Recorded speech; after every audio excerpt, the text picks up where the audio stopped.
Well, hey, welcome back to the Home Builders Association of Northwest Michigan Building Better podcast. I'm Lauren Tucker, the executive director, and today joining us on the podcast is the one and only Terry Peach. Hi, Terry. Terry is the director of sales at Kingsley Lumber. This episode is brought to you by Kingsley Lumber. I think my favorite Kingsley Lumber slogan was thought up by Steven, the purchaser. And it is Kingsley Lumber. It's more than good wood. Yes, right? more than good wood. More than good wood. I know that, that has the double entendre. It's pretty funny, especially coming from Steven. But it's true because I know that that's one of the things that Kingsley Lumber stands behind. I hear about it a lot, is the quality of lumber that you guys carry. So it's a pretty good slogan, though. We do pride ourselves on having quality products. Yeah, absolutely. Yeah. It just makes it more hilarious that Steven said it. Yeah, it does. And, if you can have fun at work, it's really a good thing. And you guys have a lot of fun at work. We do. Little bit about Terry. Terry is a huge volunteer for us here at the HBA. You were our emerging leader. You won the Emerging Leader Award in 2022, recognized by your peers in our member awards. Joined the board of directors in the election in 2023. Just finished serving your first term. Already? Yeah, isn't it crazy? Wow. See, everyone, it goes by in a blink. I can't believe it's been a year. What? I know. You are also on the membership committee and the Parade of Homes committee, and I want to talk about both of those things. But one thing about the membership committee is this last year we had a ton of growth, and our association won in the national membership drive a top tier prize, which is awarding us to send 2 members of record to the International Builder Show that are coming with me next week to Vegas. So we're bringing our our current president and our immediate past president to Vegas. But how we win that award is through the referral program with our members, and National has recognized you, Terry, award of recognition, and they call these spikes. So each referral adds up to these spikes in recognition from National. So this is something cool you get to hang on your wall. Check this out. Office swag. Yeah. And live action. There's a cool pin that you can wear, and it's got a little tag here that indicates your level of spike. So the more referrals that you have there, and then spike awardees can use those things for points at NHB. And so cool. If you do make it out to the International Builder Shows, it's free tickets to the closing concert and cool stuff like that. Very cool. So congratulations, and thank you for all of your member recruitment efforts. Big deal. More flair. I know. Other really interesting things that I think people might not know about you, Terry, is you are quite the BMX star. That is true. Yeah, on a national level. Yes, I've raced nationals this year, placed in nationals this year. I am the number 1 lady in my age group at the state level and the number 1 girl in our district level.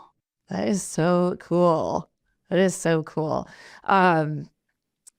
What does it take to be at that level? A lot of commitment. Yeah. A lot of off-season training, a lot of riding, a lot of travel. But it's so much fun. Yeah. It's so much fun. I wouldn't trade it for the world. And it's crazy because I wouldn't have ever pictured or thought of that.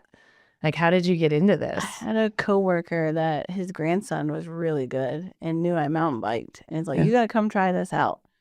I'm like, oh, no, I'm not going to, I'll break my arm. He's like, no, you won't. Nobody, it's fine. Yeah. And so I went to the track over by the fairgrounds and tried it out. Hooked first day. Really? My very first bike I got was a gift from another employee. It was a 1980 back when BMX, the rad days. Yeah.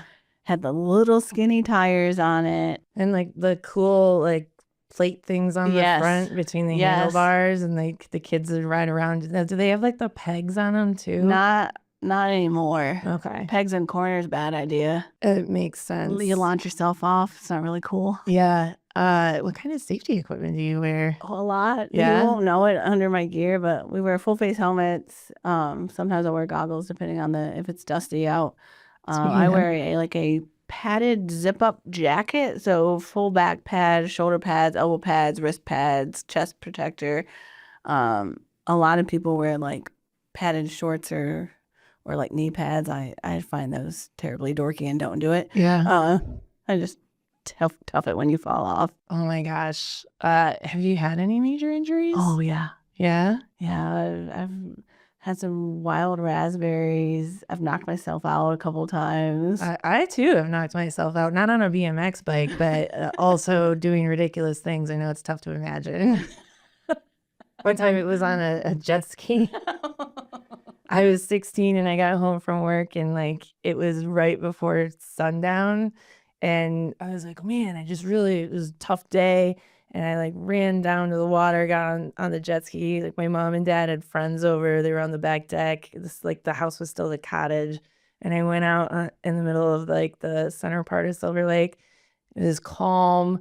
I ripped up all these huge waves, turned it on a dime, like floored it into the wave, hit it wrong, spun around on the nose, flipped off the front. Oh my God. I smashed my face into the mirror, knocked like these four teeth loose, No. knocked myself out. I'm like floating like this in the water. And like I come to and I'm like, oh shit. And I like kind of like try to dust myself off, get back on the jet ski, turn it on, and you're like, I'm fine, spin it around a little bit. My dad's like running down to the shore trying to get the speedboat off the lift to come get me. And like I get off the jet ski and I'm like, I'm fine, nothing happened, I'm cool. And like I'm up in the house and I'm like, oh my God, my teeth are loose. Like it was a nightmare. I think that was my first concussion. Yeah, there's been others, but that's like the most. I have somehow like going over like little rollers, so not even like the part you jump off of, got head over tea kettle and like knocked my helmet off, landed on my head. Not good. Yeah. And then we were up in Marquette at a big race, and I caught too much air and landed on the down part of a jump Oh my gosh. and just face first into the ground. Like, Is it like, get the medic? oh yeah, and it was like during warm up, so like everybody saw it and like, oh my gosh. I didn't even I couldn't even finish racing the weekend. Like, Oh man, that's a bummer. yeah, it was so Extreme bad. sports, right? Right? Yeah. Big risk, big reward, It's big fun. injury. I try not to. I always tell myself, you have to go to work on Monday. You have to go to work on Monday. Yeah. Oh my gosh, that is so cool. That is something that I just love to hear about. It's like, where'd you go this weekend? What'd you do? What'd you see? For those of you out in listener world that don't know, Terry's boss is the Mike Tucker, the other part of this equation. So I do know a little bit of the ins and outs of Kingsley Lumber. So before we get there, though, how long have you been in this industry? Oh gosh, probably 13, 15 years. I've been doing it a long time. Three going on 4 with Kingsley now. Yeah. I think I'm rolling to 4 this year. Yeah. And so have you always been like in a sales role? Sales, leadership role. Started off, I guess, like the funniest part about this story is like my degrees are in sports. Nothing to do with selling of rectangles or construction, anything. Right. And fast forward, working at one of the box stores, got into the pro side of it, ran that for a while. Okay. Probably at least 5, 6 years running the pro desk. Mhm. And then Mike, messaged me out of the blue one day. Hey, what are you doing? I'm like, working. He's like, I think you know who I am from HBA, but I don't know if you like know who I am. He's like, I want to have a conversation with you. I just want to come have a conversation with you. I'm like, he's like, why don't you come out to the lumberyard? I'm like, great. Yeah. So I met with him and Colleen, and the rest is history. the rest is history. Yeah. And so you joined the team as a salesperson and now are director of sales a couple of years now, right? Yeah, 2 years. 2, this is 3. Yeah, that's awesome. So there's so many things that we can talk about that go on at I work the at the greatest lumberyard. place ever. We have to talk about the Kingsley Lumber initiation. Yes, almost all new people, because I don't know. Sometimes we do have a few older people that join us, and we don't do this to them. But Yeah. almost all new people, we have the stair challenge initiation, and it's one step shorter than normal, I think, but there's a landing, so I think it's 13 total steps. And the goal of the game is on stair 1, you do 1 calf raise. Stair 2, you up do and down. It's not just up; it's like the full thing. Yeah, it's full extension, full flexion, up and down. And so on stair 2, you do 2, 3, you do 3, and you're thinking to yourself, that's really easy. Yeah, you get to 10 and you are feeling the burn. I can definitely from personal experience say that is true. And I'm sorry, but this might actually be my fault that he even knows about this exercise. So a few years ago for Christmas, I thought it'd be a great idea to get him a personal trainer. And in true Mike Tucker fashion, he hadn't really been exercising much or at all. And he gets in with a super hardcore trainer, and he's not gonna let anyone ever say that he couldn't do something. So he didn't work his way into it. And he came home one day and he's like, there's this thing. He's like, it's unbelievable. You wouldn't believe how hard it is. And it is. And he made me do it. And I was actually in really great shape, running a ton at that point. And I had a hard time with it. But I think you might be the only person I've ever met that literally had no problem with this. Every time I do it, because every time we throw down the challenge, Mike and I also do it. We're not like total, meanies. And if you can make it past the landing, that's an accomplishment, because usually people don't make it up to the landing. Yeah. But people are very, very sore. And I will use Larry for an example, since he's no longer with us. Larry's a young guy, football coach. He's fine. Larry's fine. Yeah. He's working for Weeks Forest Products now. So he graduated from Kingsley on to working for one of our distributors. So and he's doing great there. Yeah. But he and Mike always had a little competition going on. Oh yes. Who is, I don't really want to say most macho, but just who could do it faster, better, quicker, whatever it is. And so Mike and I definitely tricked Larry into doing this, because we had done it before and knew about it. Everyone knows what the outcome is going to be, except for the person that is getting conned into trying this. Yes. And so we conned Larry into this, and he made it up the whole flight plus the landing. But the best part about it is he's like, oh yeah, that wasn't so bad. I got this, So next day, Kingsley was in the state playoffs down at Ford Field. He's a coach for Kingsley High School football. Yes. And he had to get the trainers to give him some therapy so he could make it up and down the stairs at Ford Field. Yeah, and onto the field. Field. And it must be said that I cursed the day that he found this challenge, and then every time he does it, because Mike himself cannot walk for weeks. I think he did it. On your tiptoes, though. Yeah. Oh my goodness. You can't get your heels down. He always calls it from Men in Black, that character when the alien takes over the body of Igor, and he's like, sugar water. So he's like the sugar water walk. Perfect. That's so true. Yeah, that's a great visual. That does say a lot about the team bonding that you guys have, and it is all in good fun. And yes, you're pulling one over on someone, and it does hurt, but you guys take part in it yourselves. We do other challenges where people don't get injured. They put up the how fast you're going in Kingsley sign, like a digital speed sign. So we have races to see who can go the fastest. I will say that Mike won. He could go 15. Yeah. It was a 40-yard dash. Well, he got going. He was going 16. Oh my God. Well, it's debatable. I stand. No, I have it on video. Okay. Because the screenshot I saw was closer to 12, but that might have been on the wind down. Yeah, I think it was on the wind down. Yeah. At peak, they were going 15 and 16. Well, in our household, The Office is our favorite show. It's the ringtone on my phone. My kids quote Michael Scott and all of the characters all the time. And one of our favorite episodes is when the speed check machine goes out in front of the office, in the office, and Michael Scott is, running and trying to get that to go as fast as it can. It also must be said that this particular foot race took place last year ahead of going to the International Builders Show in Vegas, which I topped out at like 65 miles walked in the week that we were there.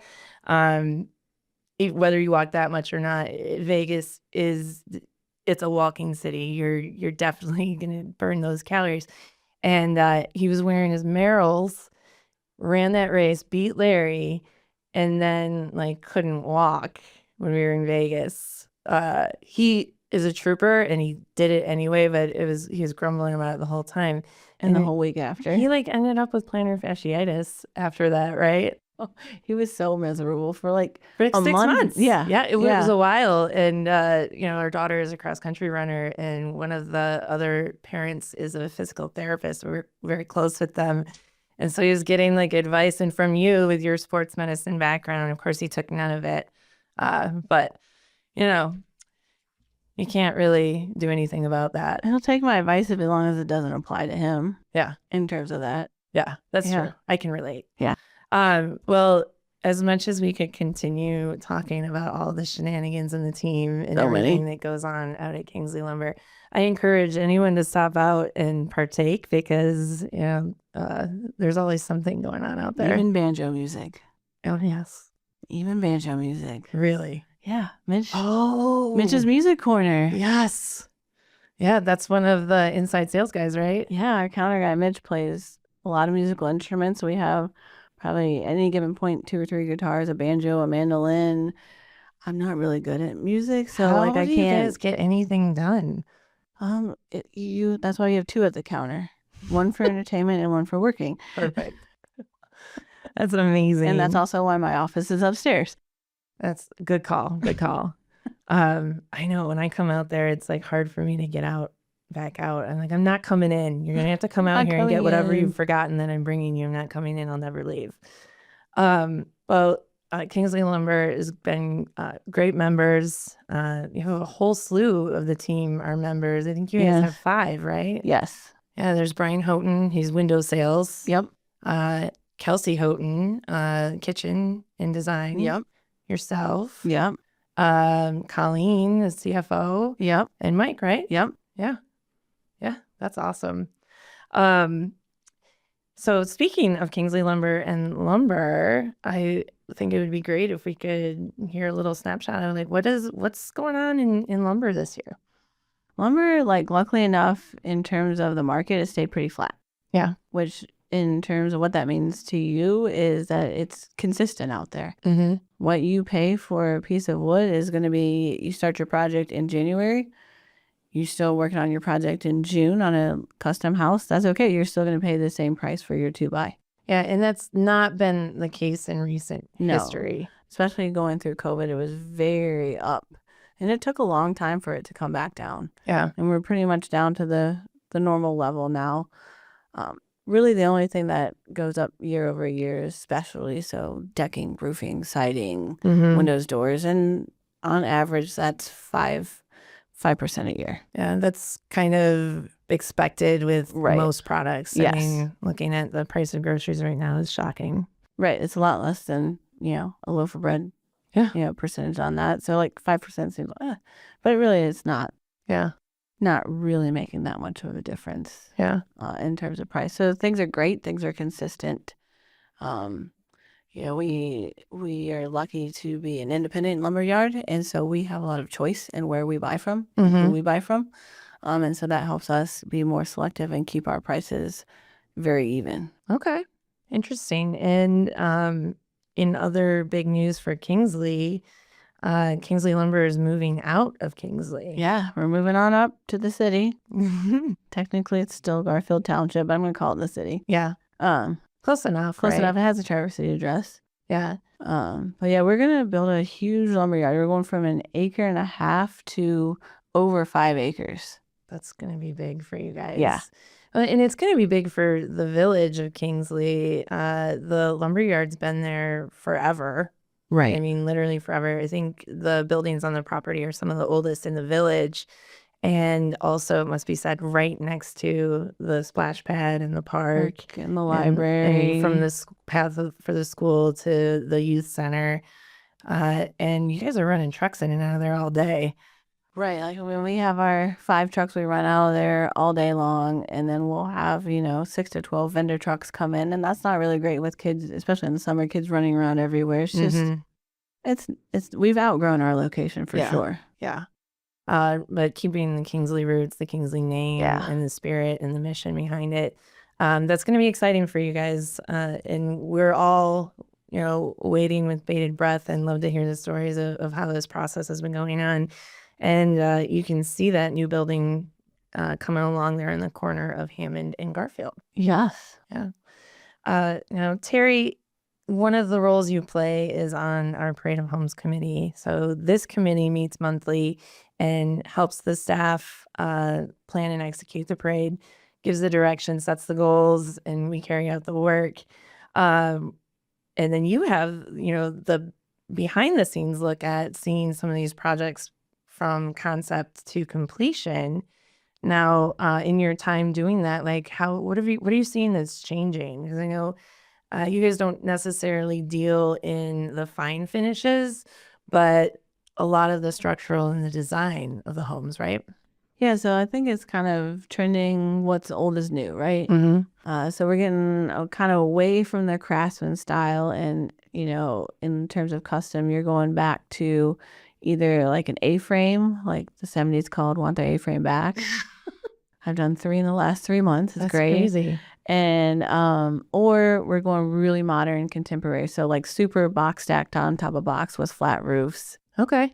So it's kind of, we're getting less away from like the big sprawling McMansions, right? And we're kind of condensing everything, stacking it, less crazy angles, minus the A-frame, but like smaller venues, but like more high-end finishes on the interior and exterior. Interesting. And one of those driving forces behind that has got to be energy efficiency. Yes. That's a huge component related to construction code and also housing affordability and like the lifetime of your house too. Right. Yeah. And we have a local building in the area right now. We're finishing up an 8,000 square foot 1-bedroom house.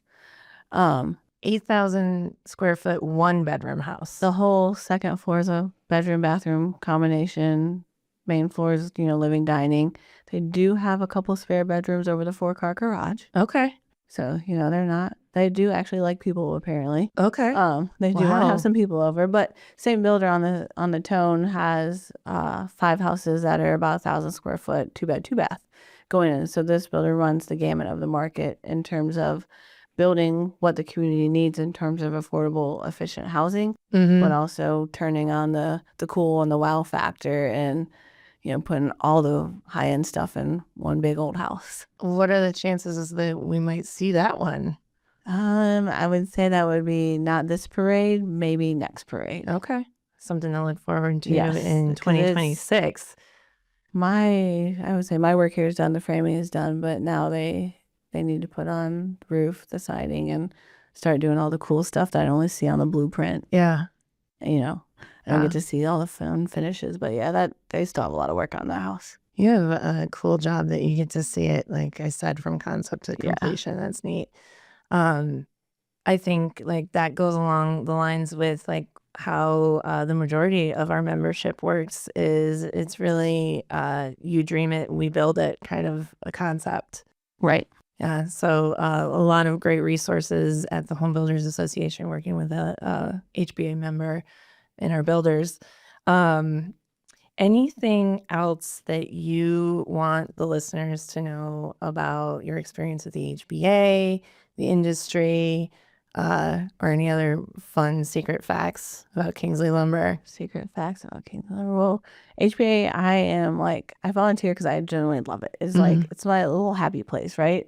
And you do it mostly after work, and it's just so fun. You meet so many cool people, and it helps with networking, but it's just great to like know that there's a community behind what you're doing. Yeah. You're not a little island out in the middle of Kingsley, little old Kingsley. We're not on an island out there. We're all connected. We all know the same people, and I love it. I just love my job. I love where I work. I love what I do. It's just so happy. Well, and we love having you at the HBA. You bring a great energy, and like you always have a smile on your face, which I love, and you give the best hugs.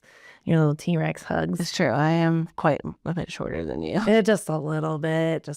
I can't really tell on camera, but in real life, I'm like a foot shorter than Lauren. Yeah. Or like Mutt and Jeff.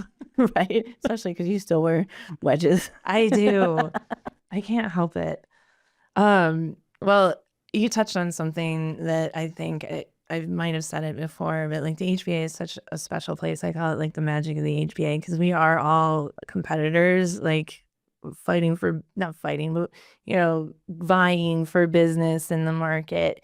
But at the HBA, it's like you take that hat off and put on like your HBA hat and work together for the best for the industry. And the best part is like you get to hang out with your friends. I get to call it work. Right? Yeah. And I love it. You technically could too. I work there. Yeah. Yeah. I do work.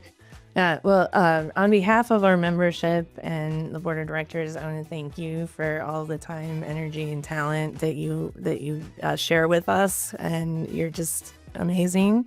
And thanks for coming on with us today. Hopefully you guys enjoyed this episode. I know we got a little silly, but I'm sure you learned a lot. This is fun. So much fun. I love it. All right. Well, thanks, guys, and we'll see you next time.